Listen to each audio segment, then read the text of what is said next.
part 2 of Tai Chi and Jiu Jutsu. And I'll put this out there now, are really grappling arts, both of them, okay? And this is why. What you begin to see, we talked about Tai Chi, let's talk about Jiu Jutsu a little bit, okay? And what you begin to see in the same way. You have sumo-te. Sumo is the only indigenous Japanese martial art. It's a wrestling system. It basically deals with very good, quick, fluid hand movements to try to reposition as you're going forwards, okay? It's very basic, okay? As you get stronger and able to wrestle more, you have the same situation, okay? You're very capable that way. Now, Jiu-Jitsu, with the many influences, you develop a capacity to use certain weapons, okay? And it's the same thing, okay? You start with technique, okay? When you study Jiu-Jitsu, you learn all these techniques to counter when somebody has grabbed you or etc. In the Kyoryu schools with weapons, it was a similar thing. You dealt with using weapons in a rudimentary type of fashion usually. Straight line, doing certain things that were characteristic of habits used in technique, and you develop skill on that level, okay? These are all things that develop people who are capable of fighting, okay? Fighting has always been a part of martial arts, okay? You have to learn how to fight. You do. However, once you get past this point, and you've got these people who can move properly now, enough that they can use a sword, whether that be a straight sword in Tai Chi, a stick weapon, or in Jiu Jitsu, if it's archery, if it's swordsmanship, spearmanship. Weapons are important in combat. However, you don't really hear about them exclusively if you really pay attention. What you hear about is different types of warfare, okay? Different approaches to the battlefield, okay? You deal with different ways that soldiers fought, okay? The Mongols fought a certain way. The Japanese had to make adjustments. Don't tell me it was just the wind that beat the Mongols. I won't talk to you, okay? The point is, these skills, they're part of soldiering because it builds strength and vigor and it makes you a capable fighter, okay? However, if you want to elevate those arts into something that can make somebody truly capable on the next level, okay, first of all, everything is a grappling art. And I'll tell you why.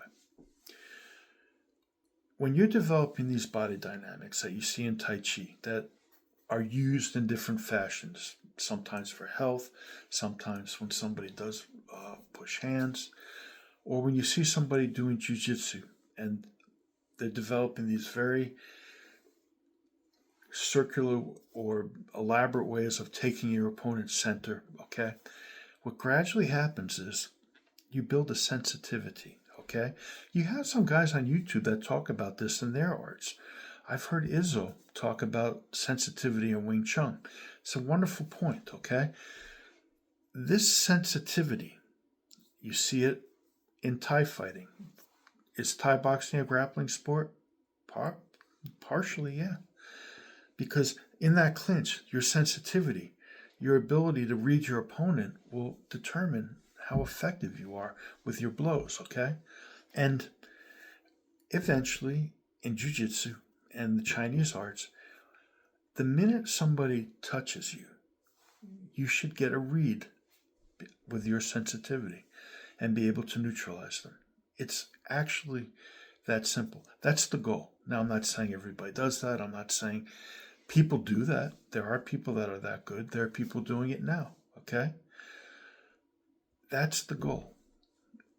You're a grappler because when something engages your sense of tactile awareness, The biggest organ in your body is capable because it's the strongest, because it's the biggest, and it's the one that protects everything else. That would be your skin, okay? You have all these little nerves there, and now you have these body dynamics, right? You learn how to fight with them, you learn how to refine them, to make them smaller progressively, to use different weapons with them, okay, to set up different strategies with them.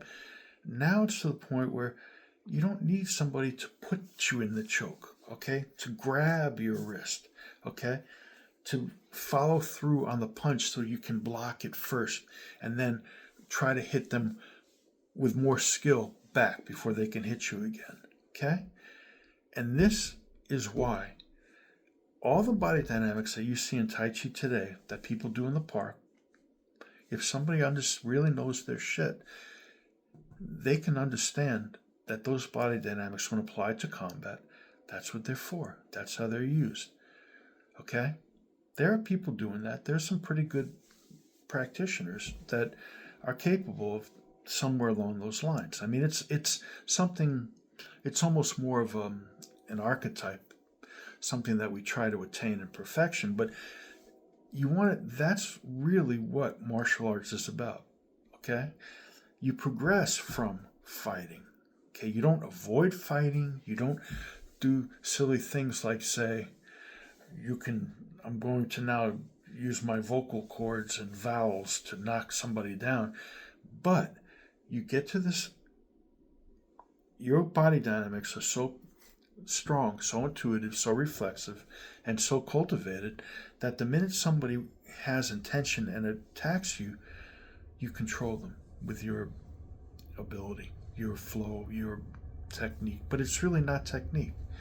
You say the technique is a sort of a in-between step that everybody seems to focus on.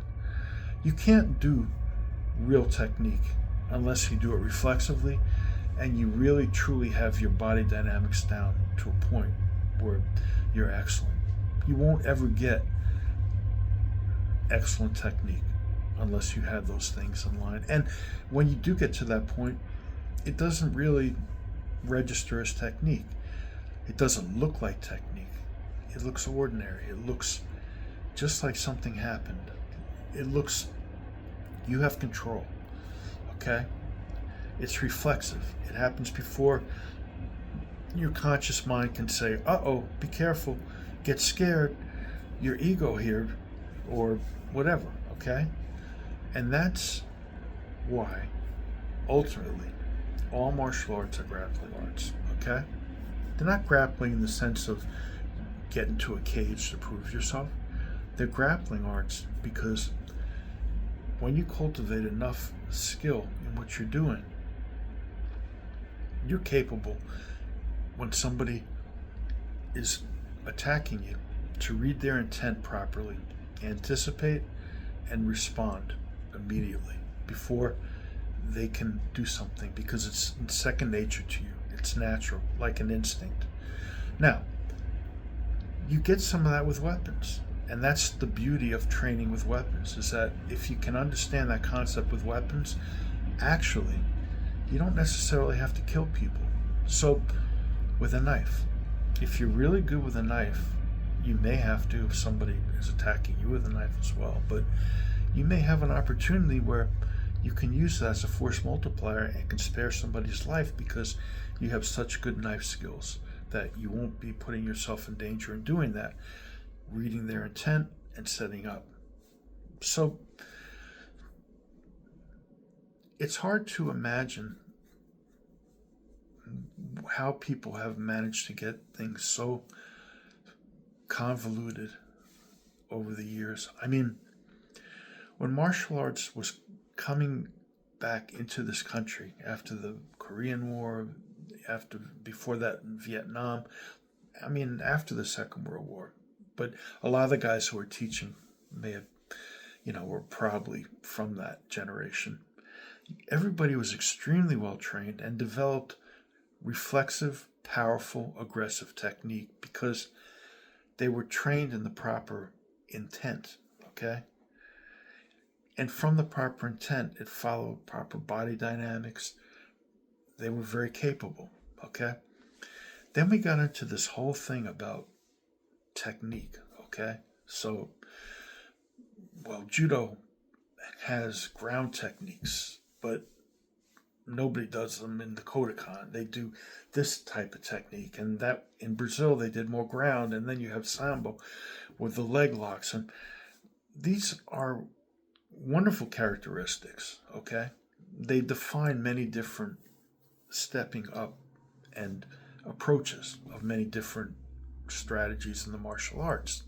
Okay, however, the really great grapplers can read you the minute you touch them. They know where your balance is, okay? And intent, okay? Can read somebody's intent, okay? So forget about technique and understand why Tai Chi, somebody who really knows how to use those body dynamics properly, and there are some guys out there. Saw a nice video a few days ago. A guy was pretty good that way. And these Japanese masters, same thing, okay? Not the trained SEAL routine. I'm not talking about that. I'm talking about the minute somebody grabs you or something, you've got them into a position where you've taken their balance. Real martial arts, a fight should last maybe 5 seconds. It's just the truth, okay? I bounced in bad places for years. I never once saw somebody do a proper martial arts technique at a level where somebody's really good. Probably because guys who practice, and I was this way, I didn't want to get into a fight with somebody, you know? I didn't want to have to do the things I could do. And when you see something like that, you truly understand it, you'll see the difference.